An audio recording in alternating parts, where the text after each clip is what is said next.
Welcome back, disc golfers. We are here for the final round chase card coverage of the 2024 Chess.com Invitational presented by Discraft. It's the first stop of the season. Make sure you check out Disc Golf Network for all the live coverage coming up. And this jam-packed season, they'll be over in Europe for quite a bit. My name is Chris German. I have Nathan Johnson here one last time, subbing in for Fish and Queen, bringing you the action. Final round, man. How you doing? Doing good. Pretty excited to see how this tournament shapes out. All these guys still definitely within striking distance to make some moves on the leaders, so we'll see what they're able to do. Yeah, right now, Anthony Barella with the lead. A couple strokes. These guys are probably going to be competing for a podium finish. And Gannon Buhr, 3 rounds in a row, so very interested to see how he plays out this one. First 2 rounds, really lighting it up on the back 9. Back 9, definitely the scoring 9 if you're able to stay clean on the front. Starting off here on hole 1, par 3, 357, we've seen a lot of guys opt for the flex forehand line. Some guys will throw some sort of late flipping backhand. Either way, anything inside the circle is a great shot on this hole.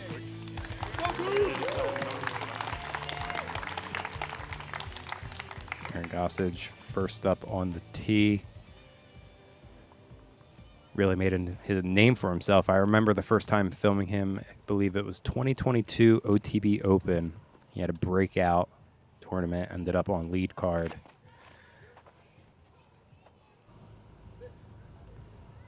Obviously, a big, strong backhand and forehand combination. Nice forehand shot there. Comes up a little bit short, but catches that late tree to keep him up top. And have a circle's edge look.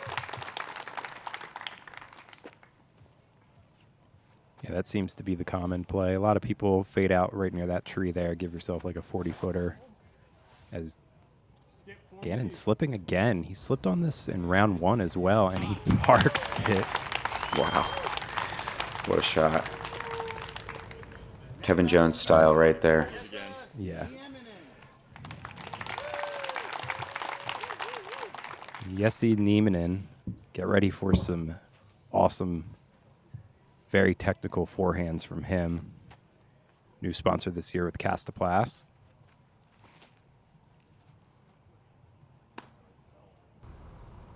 This one's fading out a little bit early, kind of that common result you were talking about, Chris, but we'll see how far down the hill he snuck. Might have a circle 2 look. And Kevin Kiefer, last season, unfortunately, had a pretty bad knee injury. Took him out right before Worlds. And he rehabbed that knee, and I believe this is his first Elite Series tournament back. And really, I saw him in December, and he still was barely throwing. So it's great to see him out here. Yeah, Florida local as well, so I'm sure he's happy to start the tour here on the East Coast. Not a bad first shot. Comes up a bit short, probably just going to be a layup. This green can get a little treacherous if you get a little bit too greedy on your putts. Goose with the early birdie. It's a good putt to make to start your round. About circle's edge. Uh-oh.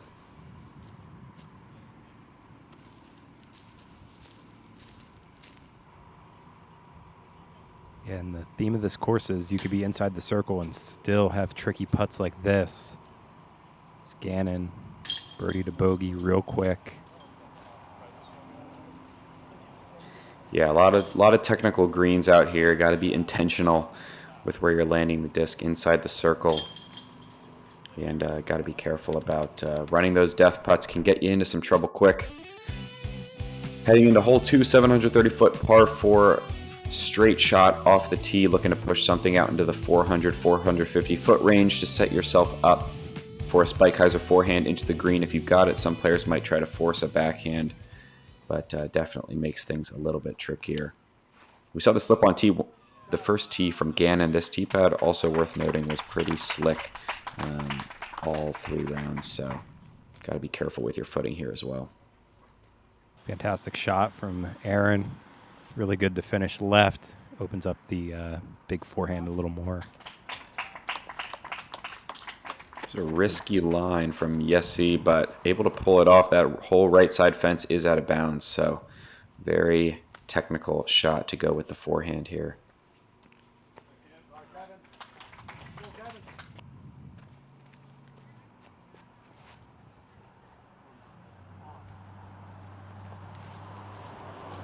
Early release from Gannon. That's going to put him in a pretty tricky spot as well. So I would really say Aaron, the only one in ideal position here, is Kevin's going to be playing for par. Yeah, pretty much just laying up over towards where that FPO basket sits. Should leave him a pretty straight shot up into the green.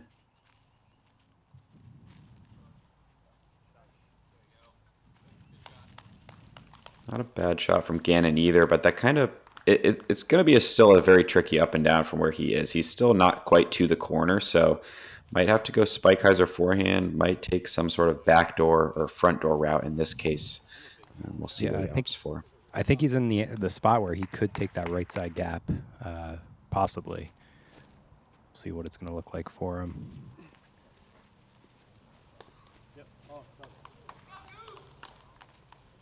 But yeah, ideal drive from Aaron. Yeah, you can see here's that kind of sneaky front door gap Gannon's aiming for. Got to miss a couple of late things, so puts him at circle's edge short. But you can see even with a great drive from Aaron, still not an easy upshot. It's almost a right angle into that green, so you really got to stall out that forehand to get it to drop and not push too far straight. Got this left with this really tricky uphill putt and just really not much there. Solid connection there from Gannon. He's able to save his par.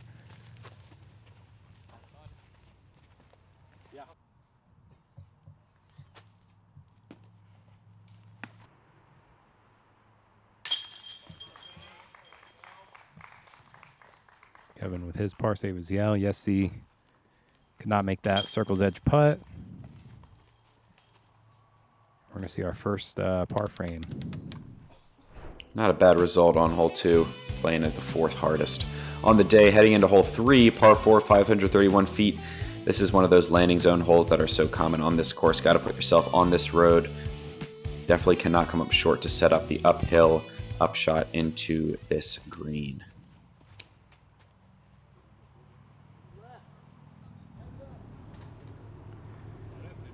That's the miss you don't want. You can push too straight. You can also end up a little too left and early, kind of pinches you off as well. So this really is a technical shot. Very specific landing zone.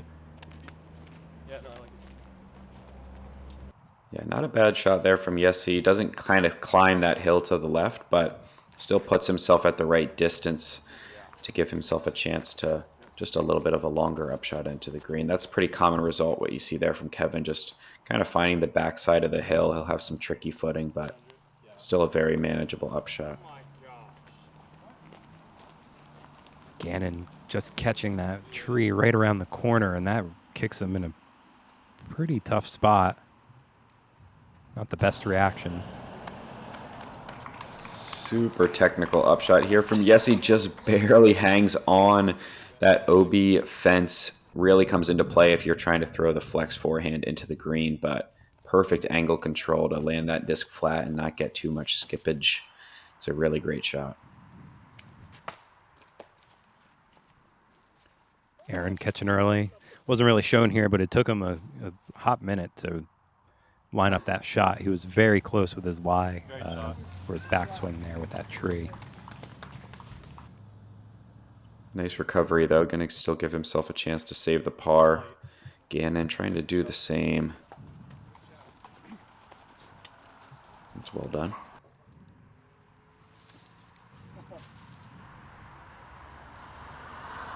Kevin just getting a little caught up there. He's just going to have to lay it for his par as well. So Yessi with an opportunity to take a stroke on the hole card. Nice par save from Aaron. Yeah, I wonder if the injury had anything to do with that decision from Kevin, as Yessi makes a nice birdie putt there. You know, I think most players are going to opt for some sort of patent pending there and try to force that backhand to get up the hill, kind of just opting for the chip up the hill. I'm wondering if that's maybe not quite fully trusting the knee yet. Came into that decision.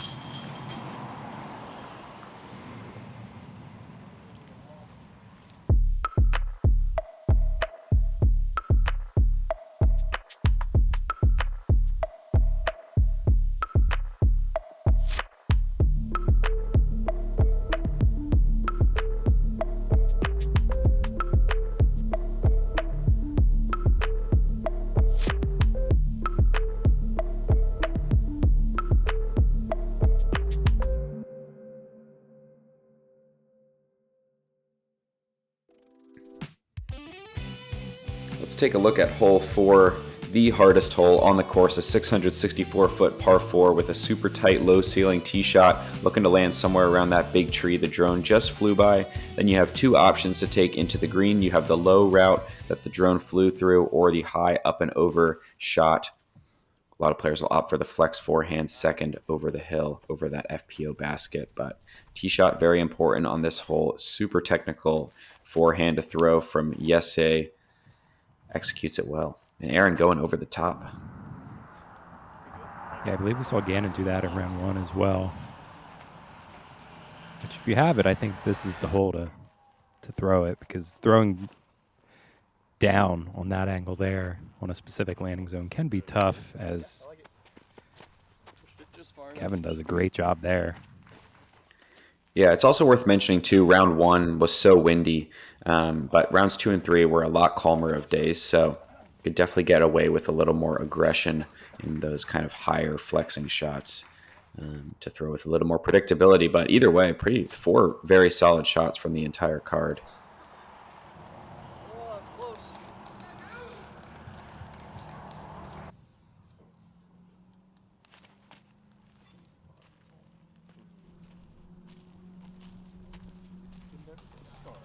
Yes, he just pulls it a little, catches those trees. Fortunate to stay in bounds. You can quickly see a disaster occur if that just rolls right over by that fence there. That was a great shot from Gannon. Wow. That's going to be a tap-in birdie. So we only saw 1 birdie yesterday. Yeah, seems like the field kind of figuring out this hole, starting to dial it in. It still did play as the hardest hole on the course at a 4.85 average, but a couple more birdies than we saw the first 2 days. Shout out to Casey White. He got the birdie round 2 as well as round 3. So the only player to take 2 birdies on this hole. And Gannon Buhr going to be 1 of 4 to birdie it in that 3rd round, along with Casey, Luke Humphreys, and Matty O. Great pickup to get.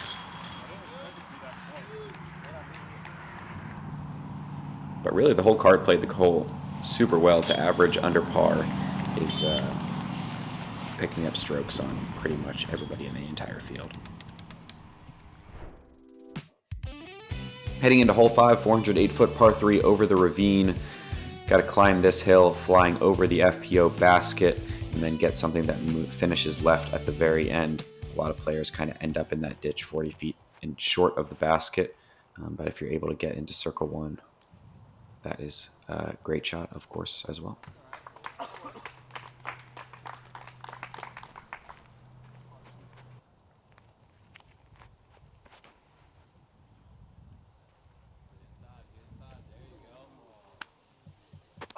And yes, he's going to catch that tree and drop him down, I believe, to the bottom of the hill. Yeah, most of that area at the bottom of the hill plays as a casual relief area, as we see Aaron just absolutely pipe the drive.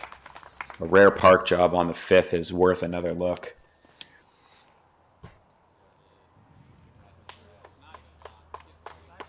Yeah, only about a foot from catching those that Guardian stuff right up there. But yeah, that's kind of what you have to do on this hole. If you're going to get it inside the circle, you really have to push that backside rough on the fairway. Because if you don't, your disc is kind of going to do this, right? Filter out to the left. And that leaves you with that 40, 50 footer down in the gully. Looks like Yesse's actually stayed up on the hillside, so that's good for him. Should be a stress-free par. Well, Gannon there, not much he can do.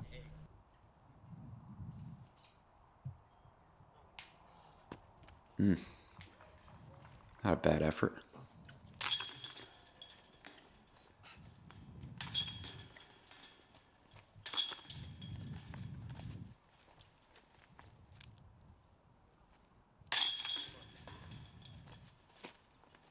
Now Gossage taking a stroke on the card, so we're seeing a lot of that so far to start. Yeah, a lot of solo birdies on the card. Might see another one here on the 6th. Pretty tough, par 4, 790 feet. You're looking for your tee shot to get as left as possible down this hill to set up the left to right moving second shot.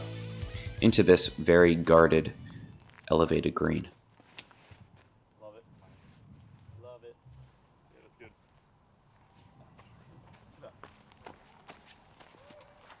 Woo! Whoa! Textbook there from Aaron.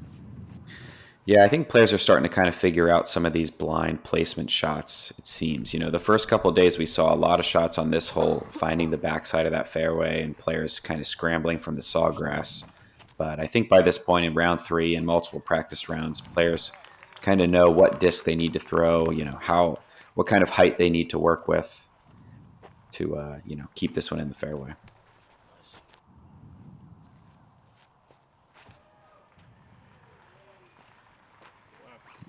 Yessie there on the edge. Looks like Kevin's going to go right in, so that's going to be a tough lie. Yeah, maybe I spoke too soon. Just a pitch out. Yeah, that's a very tough up and down to get par now at this point. He's going to need to execute a perfect third shot as Gannon gets caught up on the right side there as well. Put on his second shot. Yeah, pretty common result I saw on this hole. Just guys in a great spot on the fairway and then just pulling that second shot into the right side rough because, you know, you're trying to throw that turnover, kind of cut that corner to access this green, but, you know, just a little bit of yank can get you into trouble. But a great recovery shot from Kevin, absolutely pipes it up onto that top level of the green. It's worth mentioning, Yessie went so far, he threw it so far, he went past the actual opening to the green, and he's actually going to have a pretty tricky approach coming back. Yeah, this green is really only accessible from the front gap, like where you're seeing right here. Like both sides are such thick rough that he probably has a couple of really small holes. And yeah, here you see here, he just has to pitch to the hill, which is going to leave him a circle's edge putt. You know, there's not really a way to access the basket directly. Mm. Tough hole there for Nieminen. And Gossage missing the inside the circle putt. Yeah, just a little low on that uphill putt. Didn't quite get the hand into the chains there.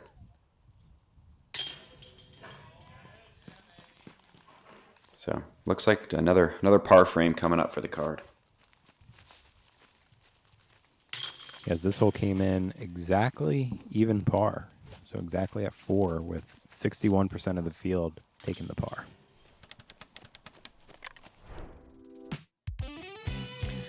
Hopping into hole 3, 350-foot par 3, pretty much a dead straight tunnel shot with a bit of a left to right slope, so any sort of hyzer flip backhand for the righty is the ideal play to just ride something straight all the way into the green.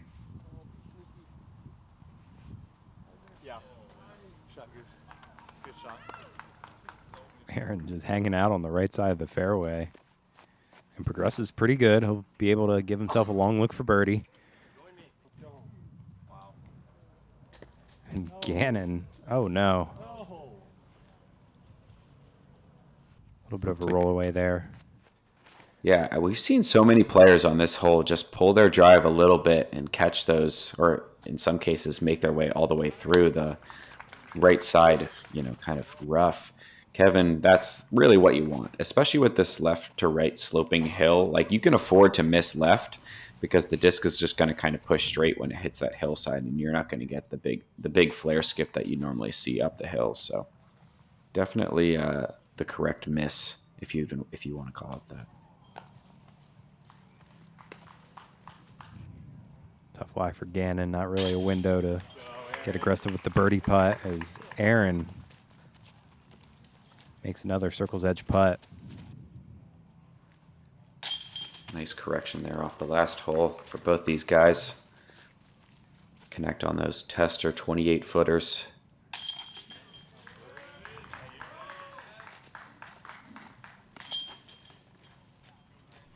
Yeah, nice pickup for Kevin. Gets him under par after parring the first 6 holes. Jumping into hole 8, a tough one to pick up. 487-foot par 3, downhill the whole way and then back uphill at the very end. You need something that drifts from left to right the entire flight, just barely missing that one branch that hangs out over the fairway. Super technical shot, very disc dependent.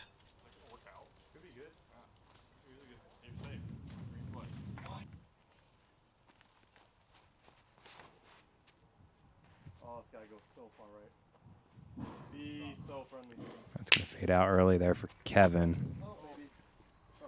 This could actually be in trouble of going out of bounds. Looks like he stayed in, but hole 18's fairway is just on the other side of this fairway on the left. So if your disc fades out, you could find that out of bounds. Pretty common result there from Gannon and Aaron, just kind of finding that right side rough, leaving themselves somewhere in circle 2. Yes, he ripping on a forehand. He's going to be right over there with the boys. Yep. Wow, yeah, he was close to that OB. Yeah, and it's not easy scrambling over there either. Pretty thick rough on the left. I mean, again, very common theme on this course being a new property and in Florida. So, ooh, has Kevin, pretty good run there. But going to have to settle for the bogey.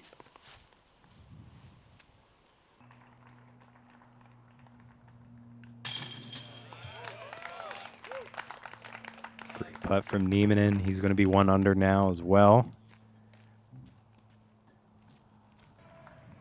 Yeah, tricky footing for all these guys. As Aaron able to match from the side of the hill. Starting to feel himself now.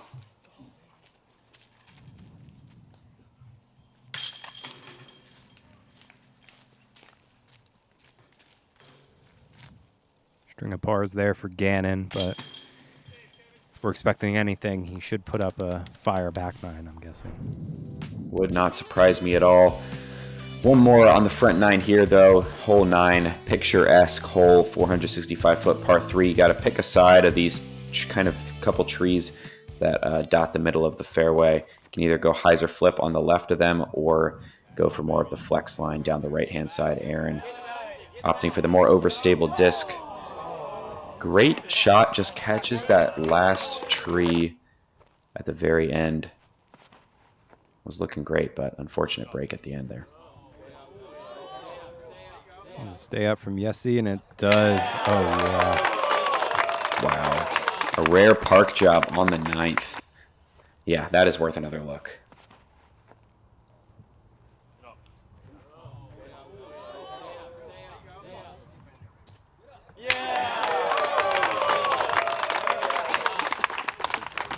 Love to see it. Such a great shot.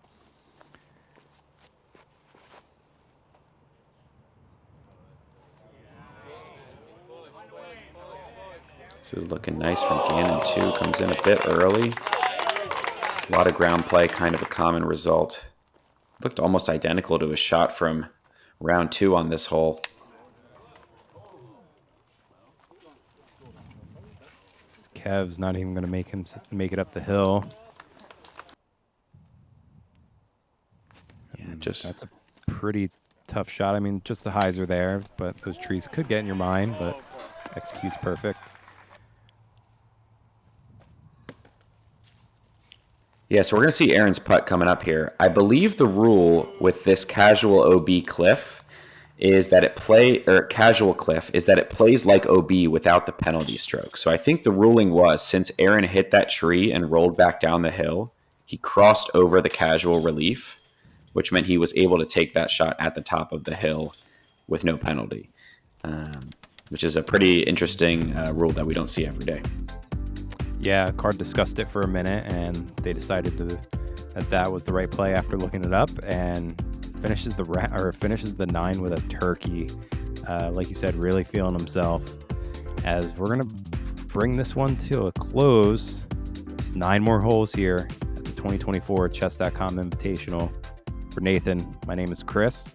We'll see you for the final 9.